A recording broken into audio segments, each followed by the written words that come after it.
All right. Well, when I was about 5 years old, I grew up in Rialto. My mom was on crack, dad in and out of jail. Well, I used to always ask my mom what was so serious about doing drugs.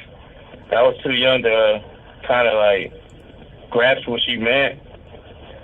I didn't understand until about when I turned 14 that drugs is real. And like I said, I'm growing up in San Bernardino on the west side. I got shot when I was 13. This call and your telephone number will be monitored and recorded. Everything happened so fast. I was at a house party, dancing with this pretty girl. I can remember it like it was yesterday. She was so pretty. She asked me to go outside. I stepped outside. I'm like, it's cold out here. She's like, I know. I see a car at the light, and I tell her, like, that car looks suspicious. She's like, don't worry, you're good. The car, if I remember, was a red Honda, and it was some Hispanics. They yelled at me again, hey, this is 7th Street, fool. Get out the hood, we don't like niggers, in Spanish. Well, I kind of, like, waved my hand, and all I hear is boom, and yelling. And then when I looked, I'm like, what the fuck's going on? She was like, hey, Jason, you got shot. I'm like, nah, I didn't get shot. She like, yeah, Jason, you got shot. I'm like, hell no. And then I felt it. The burn, the smell from the fabric of my clothes to blinking in and out. And then going to the hospital and them telling me, like, you got here in time, you could have died, sir. I just remember as a kid, like, man, I'm too young to die. I'm only 13. I got a lot to live for. That changed my life. Just that one shot can change any teen's life. Then when I turned 14, I decided to join a gang called Demo High Bloods. You know, growing up as a kid from Virginia Street, I was like, man, the Heights was the thing to be from. So when I finally got my official, I just thought, like, man, I'm going to be that guy. I already been shot. I've already been jumped before. I've already been stabbed. So I'm like, man, I'm always destined to be a gang member. Well, when I got put on, no one told you that it's going to be a life of crime and everything else to go with it. You just see the glamour when you're younger. So, well, I steal a car, Cadillac CTS from the north end. If anybody that's ever been in San Bernardino know where the north end is, it's right there by the college, Cal State. Well, I steal a Cadillac CTS from the college. I'm driving, shotgun, ski mask, thinking I'm the man 14. Nothing ever said, hey, Finesse, you gonna get pulled over. Well, I get pulled over at a light.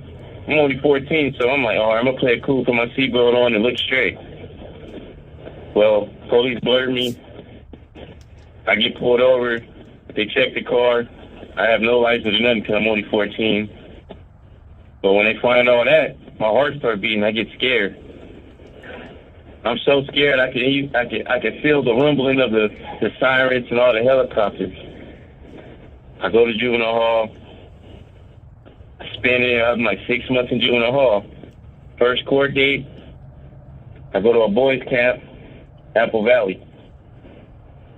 I get out of that, 17 years old, I'm on a run. Well, I ended up getting locked up in Lancaster for jaywalking. Like, come on, it's bull crap. Well, that was the beginning of my adult life. First time ever going to jail. I went to L.A. County, where I'm not even from, and I go to the Twin Towers. No, I'm not prepared for this. I'm young. But guess what? I'm a gang member, so I'm ready for this in my mind. But nothing can prepare me for what I was in for. It's crazy. 17 years old in the county jail, especially Nacho County. Gangbanging just got real. My heart's pumping. As they walk you, they strip you out, nuts to butt. I'm like, nuts to butt? What the hell is that? They expanded behind me, like, hey, just keep quiet. and put your penis on his ass, man. That's what they want. Like, fuck that. And put my penis on his ass. You're like, bro, either that or they're going to get you off this wall and whoop your ass. I'm like, man, they ain't going to do shit. I found out. What he's talking about. Next thing you know, I get snatched at the line. Like, who the fuck you think you are? I'm like, sir, what are you talking about? He said, next time I tell you nuts to butt, I want your dick touching his ass. I'm like, man, that's not cool, man. That's not even something you should tell a person to do. Next thing you know, I get socked in the chest and the stomach and get put in handcuffs. Now I'm saying, when I turned 25, I already experienced damn near element.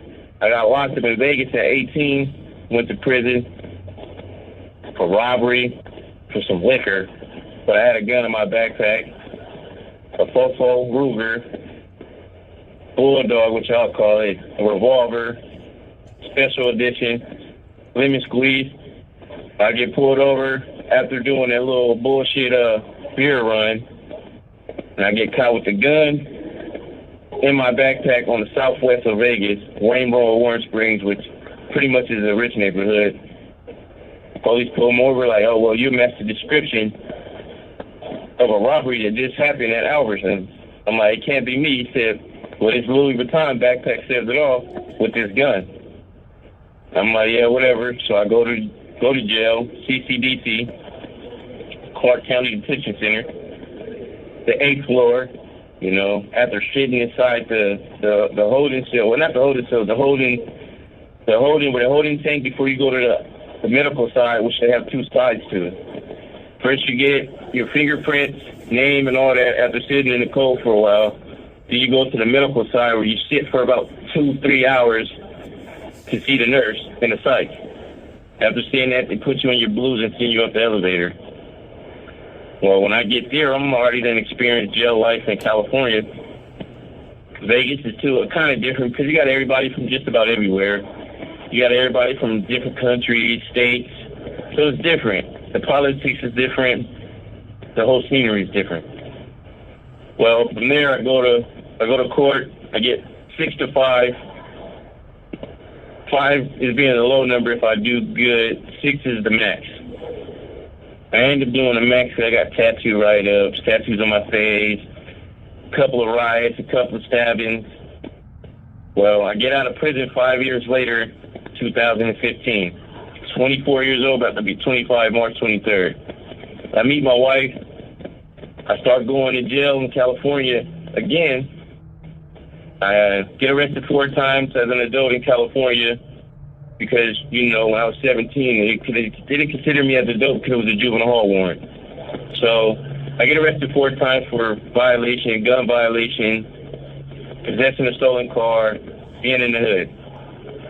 2016 is when it all begins and it gets crazy. My cousin called me up. He's like, what are you doing, Jason? I'm like, I'm doing nothing. I'm chilling with my wife, bro. Why, what's up? He's like, I'm drunk. I'm like, you drunk? He's like, yeah. I'm like, all right, what's up? He's like, I need you to drive me somewhere. I'm like, drive you where, bro?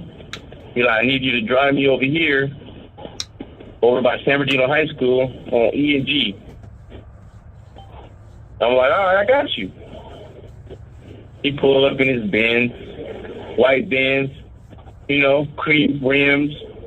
My cousin's younger than me. He's out here getting money. I'm out here being dumb. Well, I hop in the car. Don't even look in the back seat. Don't even take scenery of what's going on in the car. This call and your telephone number will be monitored and recorded. I don't even take scenery of what's in the car. I drive. I start to drive, and when I get halfway towards East Street, he tells me pull into an alley. I pull into the alley. He like, switch off the lights, bud. I'm like, all right, I got you. Switch off the lights. Him, which is Robert Green and Desmond Stevenson, hopped out the car. I don't see no shotgun. I don't see no mask. They bend the corner. So when they bend the corner, I'm not knowing they had to drive through dairy on the corner of E and G. Well, when they go through the dairy, I'm sitting there. All I hear is a muffled poof. I pull forward. I see my cousin with a mask on. I'm like, oh shit. He tell me to back up. So I creep backwards. Cool. Now I'm sitting in the car like heart pounding, beating. I'm so scared I can almost feel myself shitting on myself. I'm like, fuck. I ain't never robbed nothing like this before. Of course, I done been through home invasions and all that other stuff, but this is different. This is a law-abiding citizen. What is going on? They come back to the car, shotgun, handgun. I'm like, what the fuck? What the fuck blood done got into? Well, when he hop in the car, I'm like, what's up, bro? What's going on? He's like, don't worry about it. Drive. Go. Don't worry about it. Drive. Go.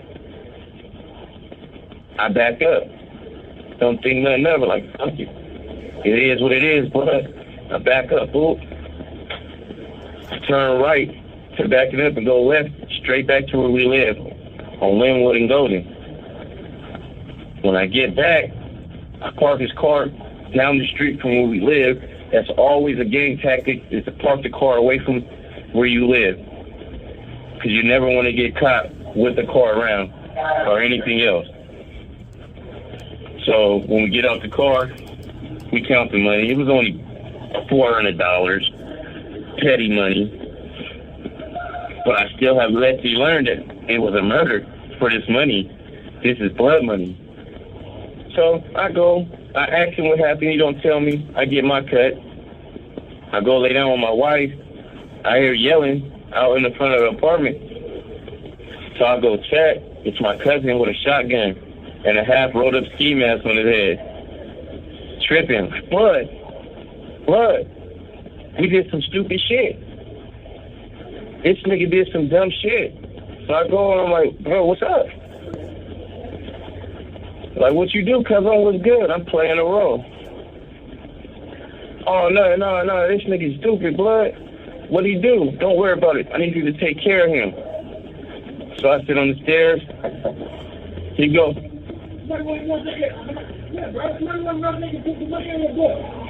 He go. And I'm like, bro, what's going on? He don't tell me nothing. So I'm like, fuck. So You have 60 seconds remaining. Me and my wife lay down. The next day I wake up, I find out we got warrants out for our arrest. My cousin just got locked up. And he snitched on the whole crew. The second person get locked up, he snitched on me too. And I get locked up February 1st. This happened on the 29th of January. By the 30th, the 31st, they was already arrested. February 1st, I was caught last. February 1st, I was sitting inside the detective's office being interviewed. I asked the detective, like, why I'm here. He's like, you know why you're here. I'm like, I don't. I'm here for a violation. He's like, it's more serious than that, Jason. I'm like, well, tell me. He's like, first I need to read your Miranda rights before I ask you anything else. I'm like, all right, ask me. He read it. I tell him I understand. Well, we go from there. He tells me, well, Alan, I need to ask you, where were you Friday, January 29th? I'm like, at home. He's like, all right, well, what happened at home? I'm like, nothing, chilling with my girl. He's like, where were you other than that? I'm like, I don't know what you're talking about. I was with my girl somewhere on the west side, probably. He's like, it's more serious than that, Alan. You have to tell me. And I don't know what to tell you. He stops the recording, and he tells me the little homie and your cousin ain't doing you no favors. I'm like, what you mean? He plays the recording of my little cousin Robert telling me. It hurt me. Like, the most pain that you can ever think of times 20. It broke my heart. I ain't never had my heart broken that bad. From my own blood cousin, my day one, to snitch and tell on me and tell a lie. Blame it all on me. This call and your telephone number will be monitored and recorded. He's like, well, Allie, you're looking at murder and robbery. I'm like, murder and robbery? He's like, yeah. Felony murder, that special circumstance, that carried life without. That's what you're looking at. So either you're going to tell the truth or you're going to sit here and continue to lie. Well, I played the game for a little more, like, I don't know what you're talking about. I wasn't there. And he gets more into detail and starts telling me what happened that night. And I get more scared, like, oh my God. This dude's really telling on me. And I buckled down, and I'm like, man, it didn't happen like that. They lying. I didn't do what they said. They lying. I didn't kill no one. And I tell them what happened from beginning to end. And now I'm sitting in prison wondering and thinking. But let me tell you this. While I was sitting in the county for 5 years, I had the good rights to be on my celly with my cousins. And I asked him, hey, cousin, why you tell on me? He's like, I was going to be the only one to do the time. I'm like, damn, that's crazy. So you told on me? You know, well, at least we cellies, we cousins, we here, we could do this together. I'm like, oh, that's crazy. I go to court, get in a couple of fights, probably 1 or 2 melees, and then my paperwork starts surfing around, and I end up having to go S&Y. And that was like the day that my whole gangbang career ended. Then I go to court, I say January 26, 2022. I get sentenced to life without the possibility of parole, 50 to life, 25 to life, which is all enhancements except for the life without.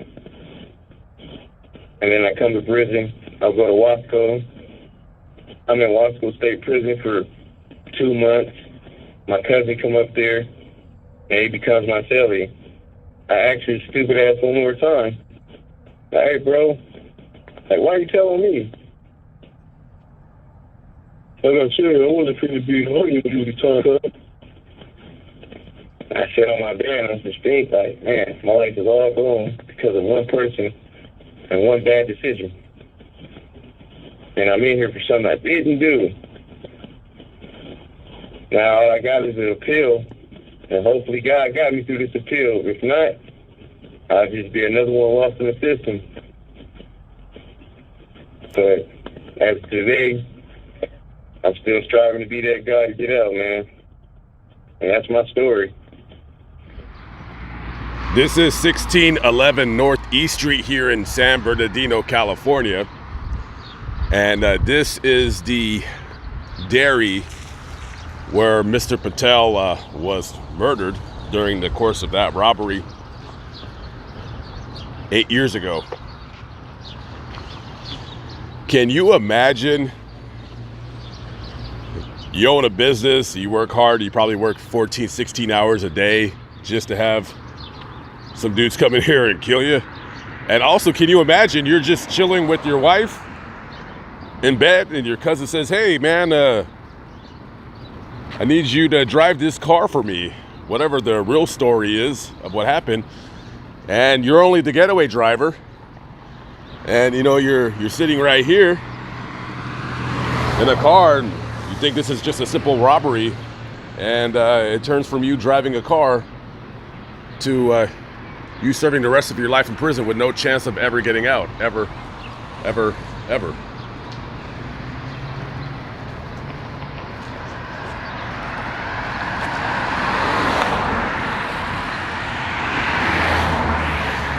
Did you need something? All right, guys, I gotta get out of here. I'll catch up with you on the next video. Peace out. What?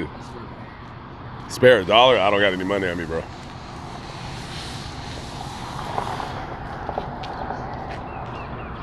Maybe I should go interview him. All right, guys, I gotta go. Peace out.